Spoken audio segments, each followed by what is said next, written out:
Ki Jai, Bhantavad Srimad Bhagavatam Ki Jai, Nitai Gaur Premanandi, Hari Bol.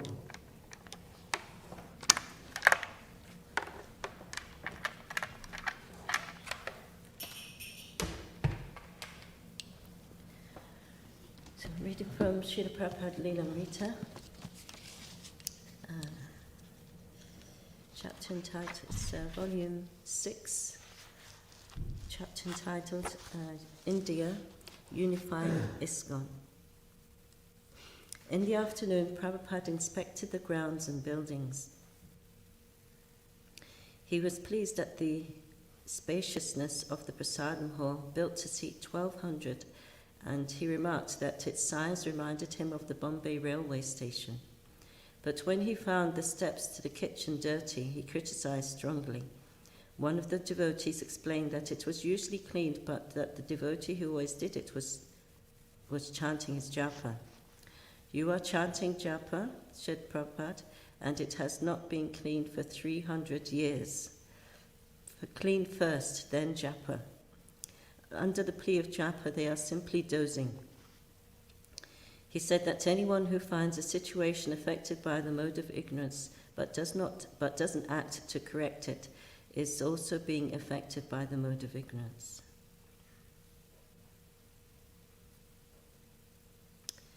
Srila Prabhupada Ki Jai.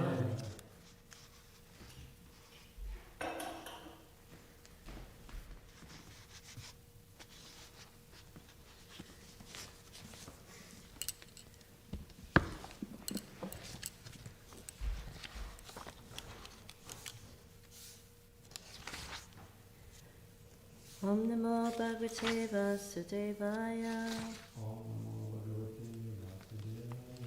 Om Namo Bhagavate Vasudevaya. Om Namo Bhagavate Vasudevaya. Narayanam Namaskritya. Naram Chaiva Narottamam. Devim Saraswatam Vyasam. Tato Jayamudidayet. Before reciting the Srimad Bhagavatam, which is the very means of conquest, one should offer respectful obeisances unto the personality of Godhead Narayan, unto Narayana Rishi, the supermost human being, and to Mother Saraswati, the goddess of learning, and unto Srila Vyasadeva, the author. Nashtapaya Bhadreshu Nityam Bhagavat Sevaya Bhagavatuttama Shloke Bhaktir Bhavati Naishtiki. By regular attendance into classes on the Bhagavatam and by renderings of service to the pure devotee, all that is troublesome to the heart is almost completely destroyed, and loving service unto the personality of Godhead, who is praised with transcendental songs, is established as an irrevocable fact.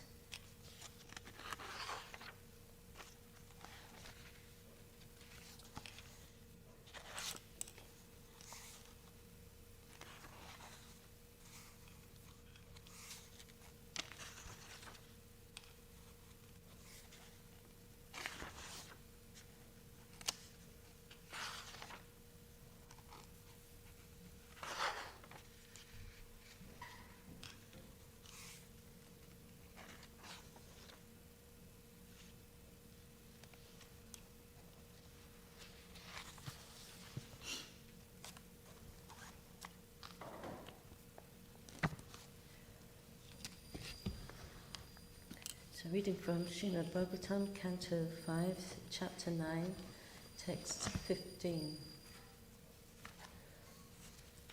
The chapter is entitled The Supreme Character of Jad Bharat. So it's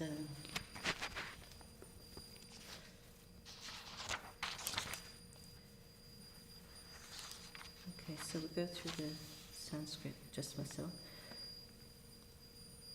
Atapanayascha tam swavidina vishichatena vasasachadaya chatya bhushanalepa shrak tilakadibir upashkritam bhuktavantam dupadipa Malya Raja Kishalaya Kura Palo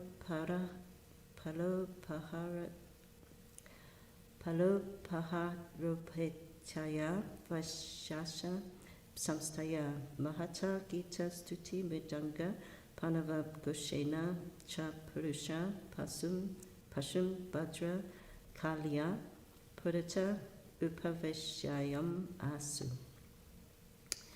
Ata, please repeat. Thereafter, Paniya, all the followers of the dacoit. Tam, him, Jad Bharat. Savidina, according to their own ritualistic principles. Abhishitya, bathing. Ahatena, with new. Vasasa, garments. Achchadya, covering. Bhushana, ornaments. Alapya, smearing the body with sandalwood pulp. Shrak, a flower garland. Tilakadibi, with the markings on the body and so on. Upakritam, completely decorated. Bhuktavantam, haven't eaten. Tupa, with incense. Deepa, lamps. Malya, garlands. Laja, parched grain, Kisalaya Ankura, twigs and sprouts, Phala, fruits, Upahara, other paraphernalia, Upataya, fully equipped, Vaishya Samstaya, with complete arrangements for sacrifice, Mahata, great, Gita Stuti, of songs and prayers, Mridanga, of the drums, Panava, of the bugles, Goshena, by vibration, Cha, also, Purusha Pashum, the man animal, Bhadrakalya, of the goddess Kali, Purata, just in front, Upaveshayam Asu, made him sit down. After this, all the thieves, according to their imaginative ritual for killing animalistic men, bathed Jatbharat, dressed him in new clothes, decorated him with ornaments befitting an animal, smeared his body with scented oils, and decorated him with tilak, sandalwood pulp, and garlands. They fed him sumptuously and then brought him back before the goddess Kali, offering her incense, lamps, garlands, parched grain, newly grown twigs, sprouts, fruits and flowers. In this way they worshipped the deity before killing the man animal, and they vibrated songs and prayers and played drums and bugles. Jatbharat was then made to sit down before the deity. Purport. In this verse, the word Svavidina, according to their own ritualistic principles, is very significant. According to the Vedic Shastras, everything must be done according to regulative principles, but here it is stated that the thieves and rogues devised their own process for killing an animalistic man. The Tamasic Shastras give instructions for the sacrifice of an animal like a goat or buffalo before the goddess Kali, but there is no mention of killing a man, however dull he may be. This process was manufactured by the dacoits themselves. Therefore, the word Svavidina is used. Even at this time, there are many sacrifices being conducted without reference to the Vedic scriptures. For instance, in Calcutta, recently a slaughterhouse was being advertised as a temple of goddess Kali. Meat eaters foolishly purchased meat from such shops, thinking it different from ordinary meat and taking it to be the prasad of goddess Kali.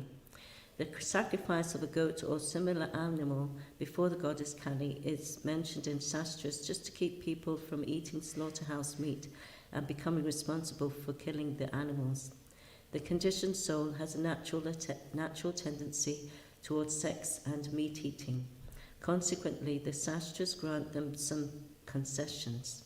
Actually, the Shastras aim at putting an end to these abominable activities, but they impart some regulative principles so that gradually meat eaters and sex hunters will be rectified. Om Ganatim Nantasya, Gananjana Shalakaya, Chakshanam Benitam Jena, Tasmai Shri Gurvena. Anshikal Pajubhascha, Kipa Sindhu Bhye Vracha, Patitanam Pavane Bhyo Vaishnave Bhyo Namo Namaha.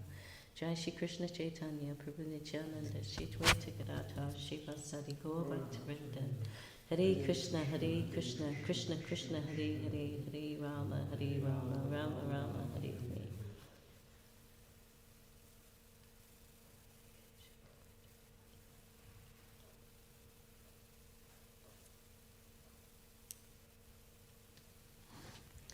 So, Prabhupada's saying, well, the story so far is that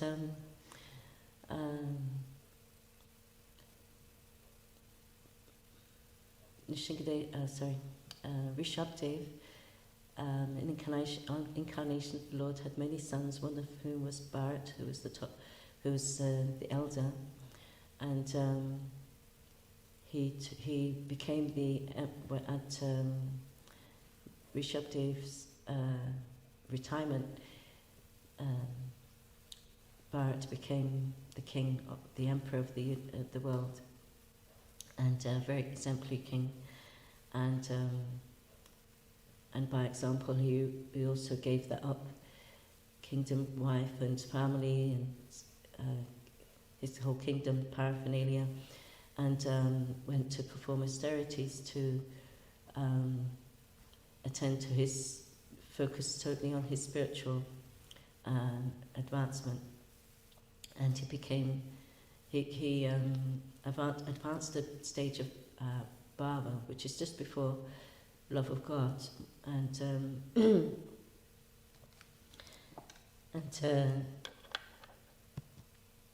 he manifested all the symptoms of ecstasy, being at the high stage, elevated stage. But he came across a deer that, due to the roar of a lion, aborted her child in the river. Just out of fright, the baby took birth and just left in the river while the deer ran on in fear. And so, seeing this, Bharat Maharaj, he took pity on the deer, but so much so that his affection grew to the point of him neglecting his spiritual duties and worship of the Supreme Lord. So at the time of death, he realized his mistake and took the body of a deer, but by the mercy of the Lord, due to his elevated stage of advancement, he could remember his past life, and as a deer, his past life in a deer's body, he could remember his previous life, and didn't want to make the same mistake again. So even in the body of a deer, he hung around the sages at the Pulasha ashram, where he previously performed his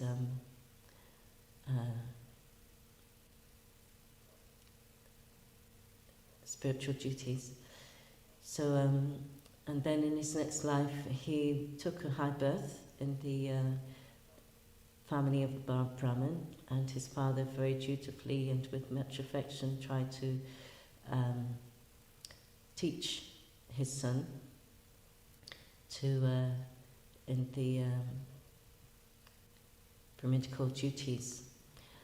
But being on a high stage of Krishna consciousness and always in touch, in union with the Lord, with his mind, body and words, he didn't want to take to this lower form of worship of the Lord. His Brahmin father was very pure, but still he wasn't at the stage of meditating on the Lord at every moment in full Krishna consciousness. So not want to anything to disturb this, but Bharat became Jad, or dull, coming across as blind, deaf and dumb. So therefore he's called Jad Bharat. And he did everything the opposite of what his father was trying to teach him. And eventually he died and was left in the hands of his stepbrothers and stepmother, who didn't continue where his father left off, but was the opposite. They neglected him, didn't treat him very nicely, just gave him scraps for food, and used his. He was very strong, so they used him for laborious tasks. But Bharat didn't protest against this either. So eventually he left home and was wandering around and getting ridiculed by the common people.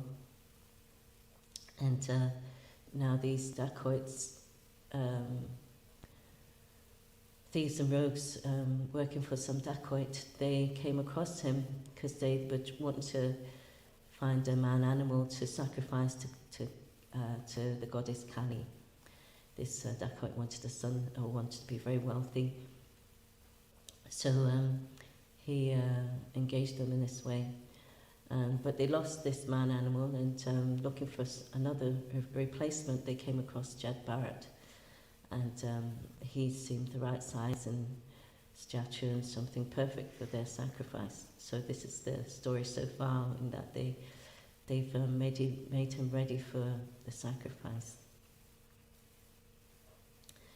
And so Prabhupada says here in a purport that Swavidina is very significant. And important to note that their process of sacrifice was manufactured, and not according to regulative principles.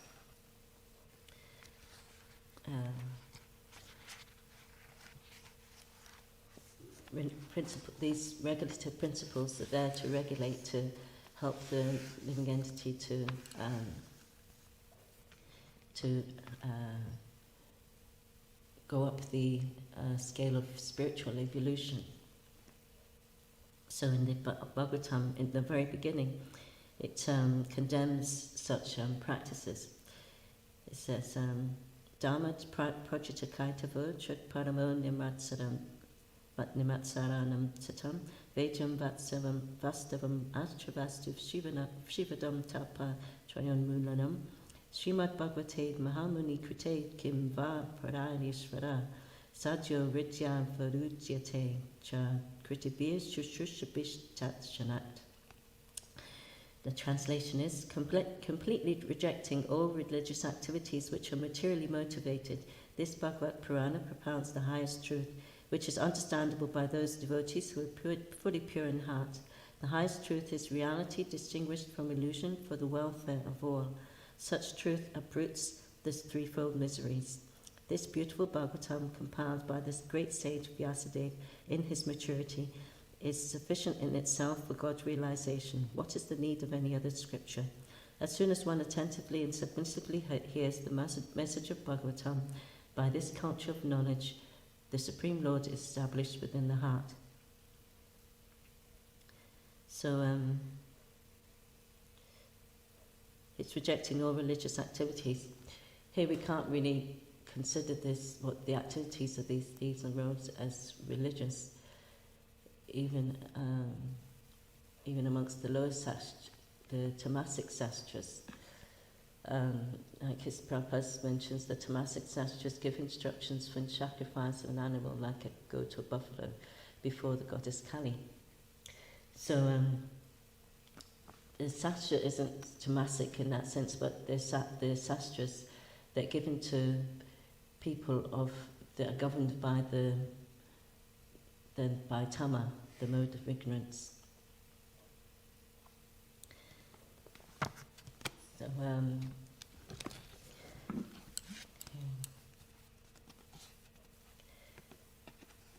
So, if they were to follow what is meant to follow, if they were to follow, if they really they're so attached to eating meat that, but to do it according to such regulative principles, these sastras and for those in the tamagun, under the modes of ignorance, are given specific instructions. There's sastras in the mode of ignorance, in the mode of passion, and in the mode of goodness. And ultimately, as was said here, the Srimad Bhagavatam, the topmost scripture. So what they're meant to do is take a goat or buffalo. It says goat is the usual because a buffalo is not so easy to catch. And so they're meant to do this once a month, and in the middle of the night, on a new moon day, outside of the village, because not to keep their abominable activities to themselves and not to trouble or influence others. So that's why you have the temples of Kali on the outside of the village, not in the forest somewhere. And so they're meant to kill the animal by their own hand, looking into the eyes of the animal and saying, I don't know, something beginning with M, Mama, somewhere but it's chanting mantra, which means that I'm killing you now, so that in the future you will kill me. And so this is meant to wake up the conditioned soul to see what his destination is by continuing such activities. And so in this way they offer the animal to the goddess Kali, and in this way it's not even prasadam. They said how Kali, she only eats the remnants of her husband, Lord Shiva, and he's vegetarian. So these offerings are taken by associates of Kali, not by Kali herself, but witches and so on. So it's not a very, it's to those who are a little bit purified, it's a very unpalatable situation. So it's not recommended to, as Prabhupada says, not recommended, no mention of killing a man, however dull he may be. So we have one of the devotees who was personally had such an experience. They were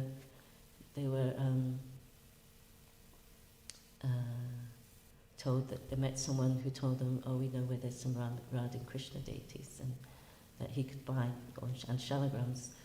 So he went with them on a motorbike, and on the way he was being shouted at, or this person was being shouted at, and but he started to feel uneasy, and wondering what's happening. And they took him to this forest, and there's this cleared space, and saw some platform with funnels coming down from it.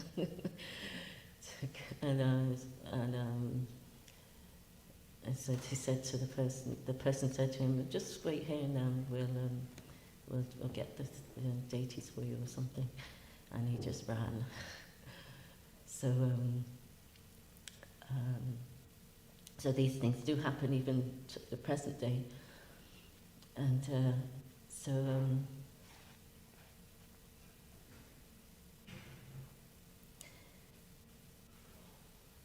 but we see how this is the path of nescience, and that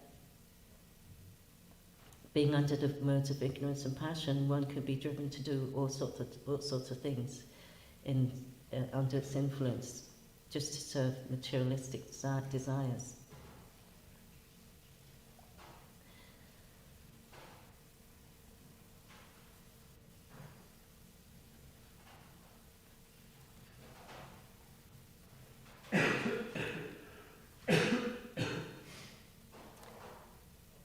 So these thieves and rogues were acting under the direction of this dacoit. And it says how when they caught Jad Bharat, their faces were bright with happiness. They bound him with ropes and brought him to the temple of the goddess Kali. So this is the happiness of people who are mad, doing these activities, but still the material energy has it so that we can do all sorts of nonsense things and think we're gaining happiness by it. But there are activities that lead us to more hellish situations.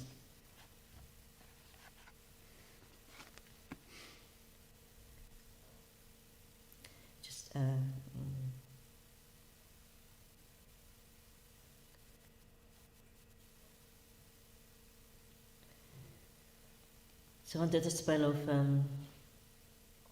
desire for enjoyment of the body, the senses, the mind, then one can be driven to do all sorts of things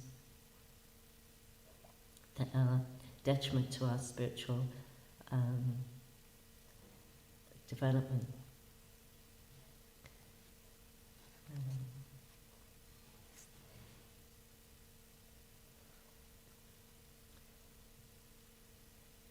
There's also, Prabhupada talks about these things, and he said how there's such a thing as Kali Kirtan. You see, these manufactured religions, they fashion themselves on the real thing. Like here we see mridangas being used, and they chant, they're singing songs and prayers, and there's sandalwood pulp and garlands.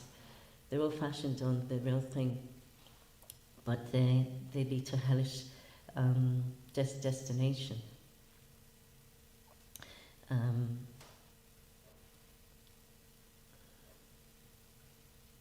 There's one person, they chant like Kali, Kali, Kali. There's one person who made up his own mantra, adding his wife's name.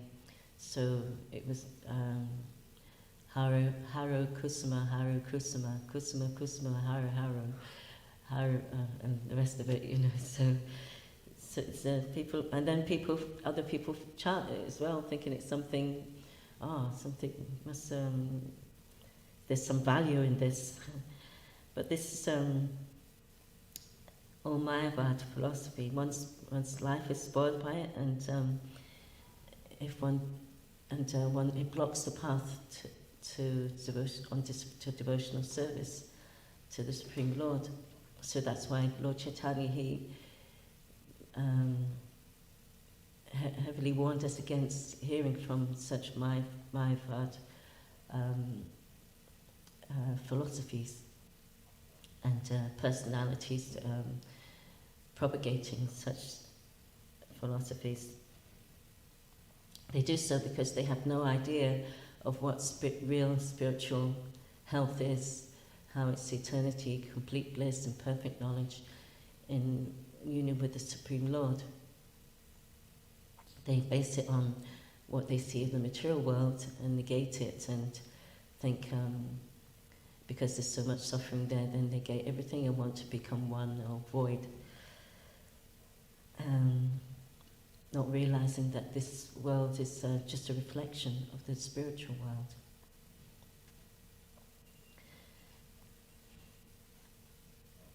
So the opposite that we have here is Jad Bharat, in his consciousness is purely focused on Krishna and his engaged internally in his loving relationship with him. And to him it probably wouldn't make much difference whether he lived or died. He may have seen it as an opportunity to go back to the spiritual, back home, back to Godhead by dying in this situation. But Kali, being a devotee of the Lord, could not withstand this, as we'll see in later verses. And it's so important to follow the scripture that the Lord comes down in so many incarnations to re-establish the principles of religion.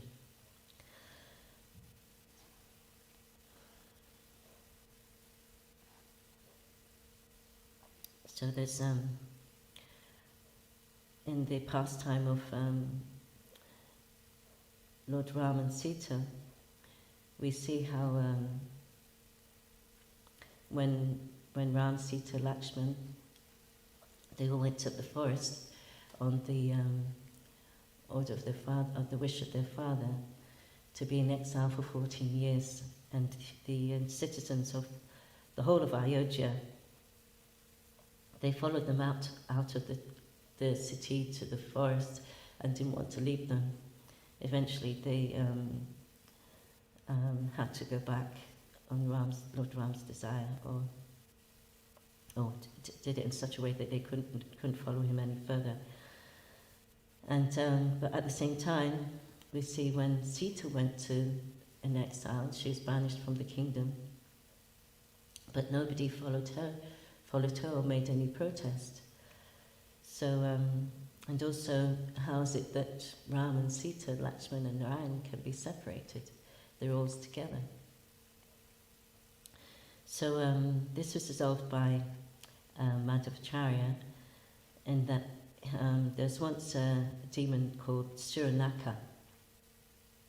He's performed so many austerities and penances for hundreds of years, and eventually Brahma came before him and asked him, "What do you want?" And and he said he wanted liberation without having to follow the Shastra Vidya. So so he wanted liberation, but not having to follow any rules or regulations, any regulative principles, and must have been without thinking. Lord Brahma said, "Tatastu, so be it." So, but later he realized what he'd done, because if this person can get liberation without following anything, then it's going to be disastrous. So the common man will definitely want to follow that. So, but being puffed up, being a demon, he was puffed up and proud, and just like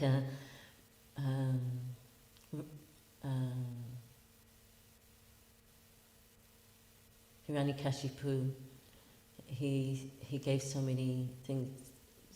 He tried to form immortality, so he thought he'd be immortal by not being killed in the air or the ground, in or outside the house, at day or night, not by animal or human, and so on. And like Ravan, he performed austerities as well, and he didn't want to be so that he wouldn't be able to be killed by anyone. He wouldn't include human, because he didn't believe no human could kill him. So he was killed by Lord Ram in his Nara Leela as a human being, pastimes. So similarly, this Suranaka demon, he said, who's puffed up and proud, and said,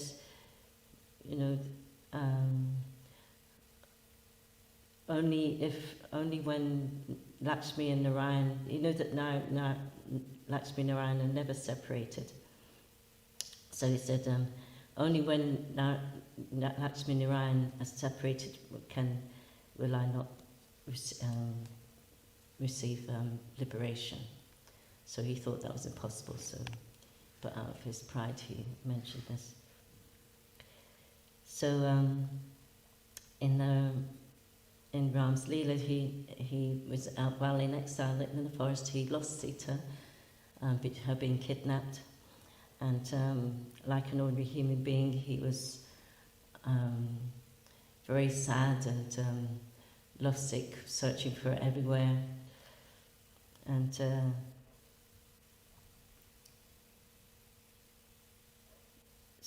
but eventually he retrieved her, and they went back to Ayodhya.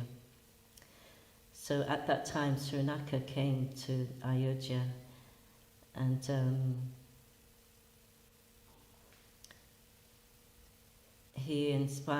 by his influence, Brahma inspired Suranaka to in the sense that, like when Lord Ram sent his spies, or did he send his spy, or he went around incognito around the city to find out how the people, citizens were, their thoughts on things. So he heard that that one sutra man was saying, "I'm not going to accept my wife back like Lord Ram,"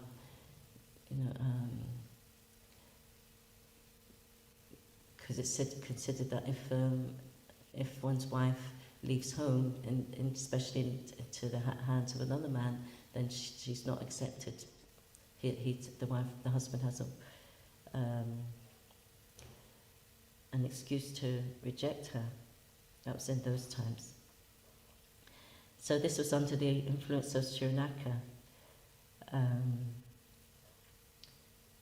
that they could take that when Lakshman was able to take, was instructed to take Sita to the forest, because Ram wanted to uphold the highest dharma, so that he'd be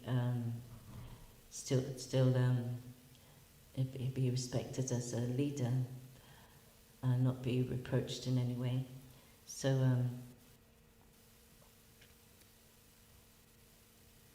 Lakshman was able to take her without any protest, but it said how, because of this, Ram and Sita had previously agreed that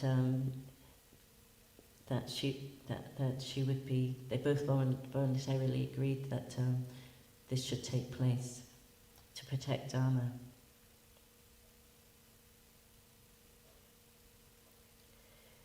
So is to establish that one cannot get the ultimate happiness, ultimate destination, or perfection without following the Sastra Vidhi. So in this way, Shaunaka couldn't get liberation.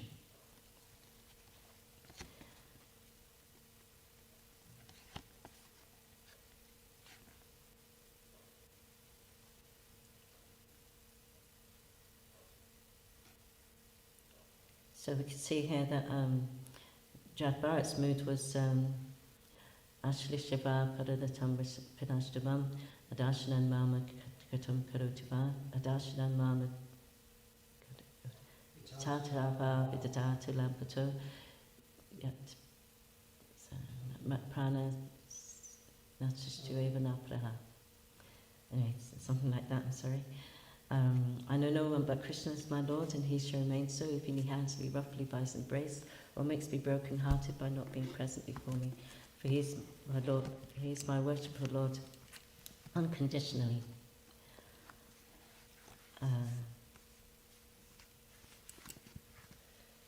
So he didn't care whether he was lived or whether he was slaughtered. This is reminded of Prahlad Maharaj. He is put in all sorts of situations by his demoniac father to try and kill him. He tried to kill him in so many ways, but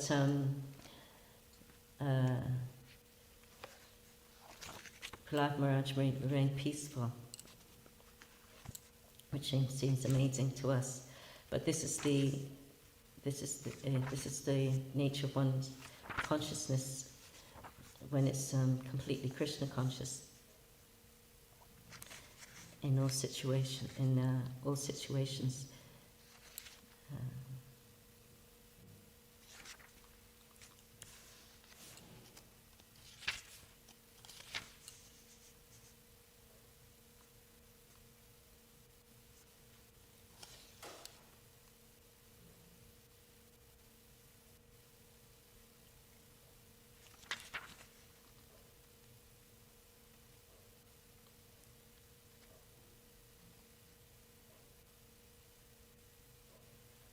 So I'll just read a few verses from the Bhagavad Gita.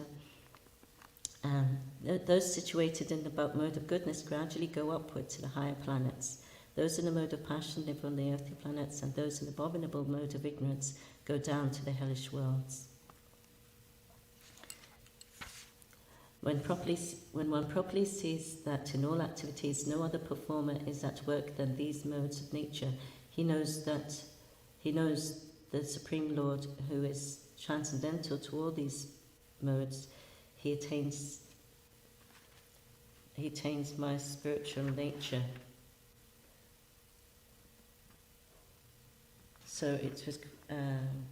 So Chad Barrett could see just that these people, these thieves and rogues, were just under the influence of the modes of ignorance, and therefore they were acting in this way. So his mood was, like it says in the previous verse, Prabhupada quotes a verse, Marabi Rakabi Yo Ichcha Torhara Nitya Dasa Pratituya Adhikara. My Lord, I am now surrendered unto you. I am your eternal servant. And if you like, you can kill me, or if you like, you can protect me. In any case, I am fully surrendered unto you. So this is the mood of a fully surrendered soul. He can know that nothing can happen to him if the Lord desires, and if he wants to save him, nothing can. If he wants him killed, then nothing can save him.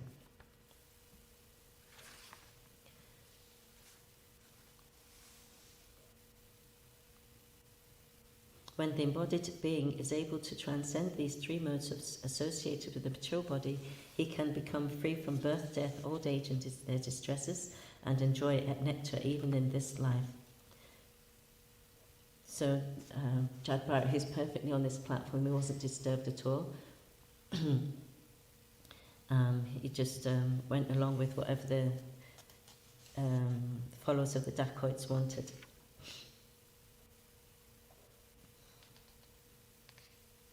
For him, birth and being alive or dying and would make no difference, because he knew he'd continue his Krishna consciousness. His relationship with the Lord wouldn't be disturbed just by the loss of his body. So that gives this, like Arjuna inquires, "O my dear Lord, by which symptoms is one known who is transcendental to these modes? What is his behavior, and how does he transcend the modes of nature?" So we see this. We read the next verse, and we see how Chad Barrett was exemplifying them. The Supreme Personality of Godhead said, "O son of Pandu, he who does not hate illumination, attachment, and delusion when they are present, or long for them when they disappear, who is unwavering and undisturbed through all these reactions of the material qualities, remaining neutral and transcendental."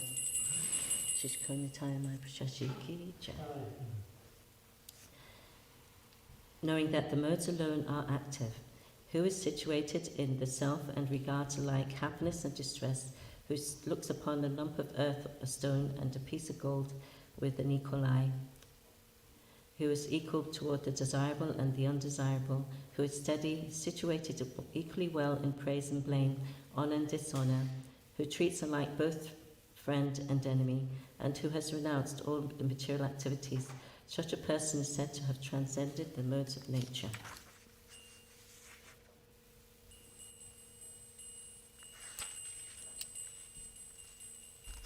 So,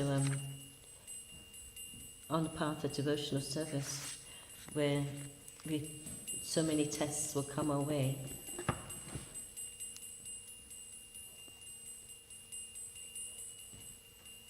but these are practice for us to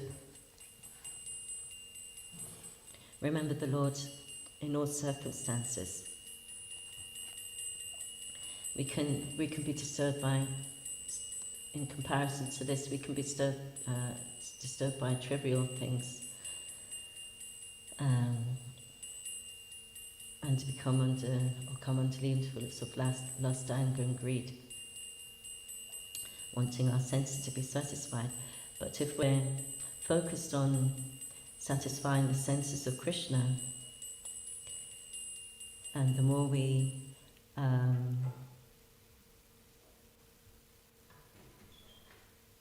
become absorbed in in the Lord, who is transcendental and beyond the laws of nature, then we will similarly become transcendental and absorbed in ever-increasing bliss and knowledge.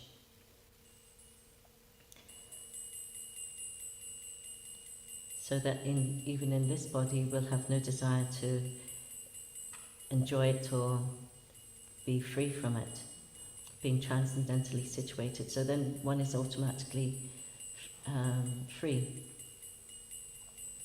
because the consciousness is in Krishna. One isn't troubled by the atmosphere of material existence, material enjoyment, where desires can come through the mind. But one in Krishna consciousness is not disturbed by them. He has a high taste for his relationship with his Lord, his rasa with the Lord, and nothing can take him away from that. So the more we practice to be on this platform, the more we experience the freedom from the influence of the material energy, the result of that. So any comments or quick questions or corrections? Anyone would like to?